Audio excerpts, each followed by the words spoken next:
ఈరోజు మన ఇన్వెస్టింగ్ ప్రపంచంలో అందరూ కూడా సురక్షితం అనుకునే ఒక అంశం గురించి మాట్లాడుకుందాం. అదే ఈటీఎఫ్.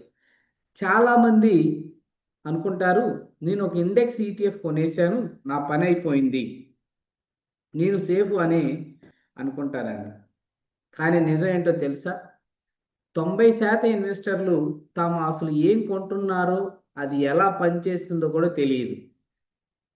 ఈ యొక్క మాస్టర్ క్లాస్‌లో ఈటీఎఫ్‌ల గురించి మీకు ఎవ్వరూ చెప్పని నిజాలు, వాటి వెనుకున్న మ్యాథమెటిక్స్ మరియు మీరు చేసే చిన్న చిన్న పొరపాట్లు నేను వివరిస్తాను. మీరు మీ కష్టార్జితాన్ని ఇన్వెస్ట్ చేసే ముందు ఈ వీడియో చూడటం మీకు చాలా చాలా అవసరమండి. గుర్తుపెట్టుకోండి. మ్యూచువల్ ఫండ్స్‌కి, ఈటీఎఫ్‌కు తేడా కేవలం ట్రేడింగ్ మాత్రమే కాదండి. దీని వెనుక ఒక క్రియేషన్ అండ్ రీడెంప్షన్ అని ఉంటది. ఒక అద్భుతమైన ప్రాసెస్ ఉంది, గుర్తుపెట్టుకోండి. సాధారణంగా మన మ్యూచువల్ ఫండ్‌లో మీరు డబ్బిస్తే ఫండ్ మేనేజర్‌లు షేర్ కొంటారు. కానీ ఈటీఎఫ్‌లో ఆథరైజ్డ్ పర్సన్స్ అంటారు. అంటే ఆథరైజ్డ్ పార్టిసిపెంట్స్ ఉంటారండి. అంటే వీరు మార్కెట్ నుండి షేర్లను కొని ఫండ్ హౌస్‌కి ఇచ్చి వాటికి బదులుగా ఈటీఎఫ్ యూనిట్లు తీసుకుంటారు. దీనివల్ల లాభం ఏంటి అంటే టాక్స్ ఎఫిషియన్సీ ఉంటదండి. మీరు మ్యూచువల్ ఫండ్‌లు అమ్ముతున్నప్పుడు ఫండ్ మేనేజర్‌లు షేర్స్ అమ్మాల్సి వస్తుంది. దీనివల్ల క్యాపిటల్ గెయిన్స్ టాక్స్ పడుతుంది మనకి. అయితే కానీ ఈటీఎఫ్‌లో ఈ సమస్య అయితే ఉండదు. ఇది ఈటీఎఫ్‌ని ప్రపంచంలోనే అత్యంత పవర్‌ఫుల్ ఇన్వెస్ట్‌మెంట్ టూల్‌గా మారుస్తుంది, గుర్తుపెట్టుకోండి. అందరూ ఈటీఎఫ్‌ని పాసివ్ ఇన్వెస్టింగ్ అంటారు.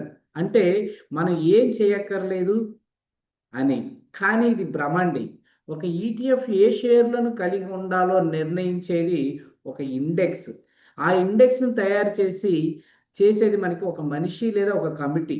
అంటే ఎవరో తీసుకున్న నిర్ణయం మీద మీరు డబ్బు పెడుతున్నారు. ఉదాహరణకి ఒక ఇండెక్స్ నుండి ఒక స్టాక్‌ని తీసేసి మరొకటి చేరినప్పుడు రీబాలన్సింగ్ జరుగుతుందక్కడ.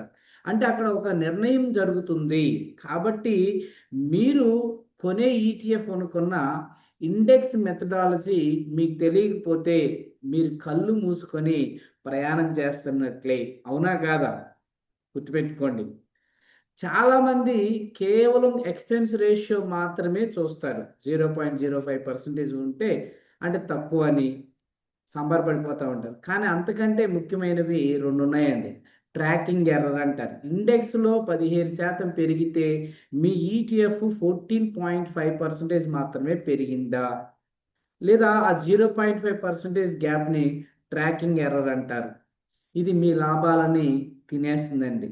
అంటే దీని మీనింగ్ ఏంటంటే బిడ్ ఆస్క్ స్ప్రెడ్. మీరు కొనే ధరకి, అమ్మే ధరకి మధ్య ఉన్న తేడా ఇది. అంటే లిక్విడిటీ తక్కువ ఉన్న ఈటీఎఫ్‌లో ఇది చాలా ఎక్కువగా ఉంటదండి. మీరు తక్కువ ఎక్స్‌పెన్స్ రేషియో ఉన్నటువంటి ఫండ్స్‌ని కొని అమ్మేటప్పుడు 1% లాస్ అయితే మీరు లాభపడినట్లు కాదు. గుర్తుపెట్టుకోండది. అవునా కాదా? మనం ఇప్పుడు వరకు ఏదైతే నేర్చుకున్నాం, దాని సారాంశం ఏంటి అంటే, నిఫ్టీ 50 లేదా సెన్సెక్స్ వంటి బ్రాండ్ మార్కెట్ ఈటీఎఫ్‌లు ఇవి మీ పునాది అండి. అంటే శాటిలైట్ అంటారు దీన్ని. 20-30% అంటే సెక్టోరియల్ ఈటీఎఫ్, ఐటీ, బ్యాంకింగ్ లేదా గోల్డ్ ఈటీఎఫ్‌లు. ఇవి మీకు అదనపు లాభాలనైతే కలిగిస్తాయండి, గుర్తుపెట్టుకోండి. మిత్రులారా, ఇన్వెస్టింగ్ అనేది కేవలం డబ్బు పెట్టడం కాదు. ఇది అర్థం చేసుకోవడం.